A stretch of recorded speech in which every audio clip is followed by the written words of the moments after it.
காங்கிரஸ் எம்எல்ஏக்கள் தொகுதிகளில் சரியாக செயல்படவில்லை என்ற குற்றச்சாட்டும் திமுக தரப்பில் உள்ளது. இதனால் கூட்டணிக்குள் உரசல் ஏற்பட்டாலும் காங்கிரஸை முற்றிலும் கைவிடும் எண்ணம் திமுக தலைமையிடம் இல்லை. தொடர்ந்து டெல்லியில் பேச்சுவார்த்தைகள் நடைபெற்று வருகின்றன. இதற்கிடையில் கேரள காங்கிரஸ் தலைமை தமிழகத்தில் காங்கிரஸ் தாவேகாவுடன் கூட்டணி அமைக்கக்கூடும் என்று விரும்புகிறது.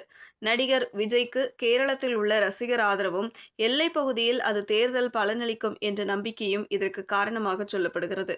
கேரளத்தில் இந்த முறை எப்படியும் ஆட்சியை பிடிக்க வேண்டும் என்ற கட்டாயம் காங்கிரசுக்கு இருப்பதால் அந்த கோணத்திலும் தமிழக அரசியல் பார்க்கப்படுகிறது. இந்த அரசியல் கணக்குகளுக்கிடையே நடிகர் விஜயும் தனித்து அரசியல் பயணம் செய்வது கடினம் என்பதை படிப்படியாக உணரத் தொடங்கியுள்ளார். அதிமுக, பாஜக ஆகிய கூட்டணிகள் அவருக்கு தற்போது சாத்தியமில்லாத நிலையில் திமுகவுடன் இணைவதும் அரசியல் ரீதியாக ஏற்றுக்கொள்ள முடியாத ஒன்றாகவே உள்ளது. இந்த சூழலில் காங்கிரஸ் ஆதரவே விஜய்க்கு எஞ்சியிருக்கும் ஒரே அரசியல் வாய்ப்பாக பார்க்கப்படுகிறது.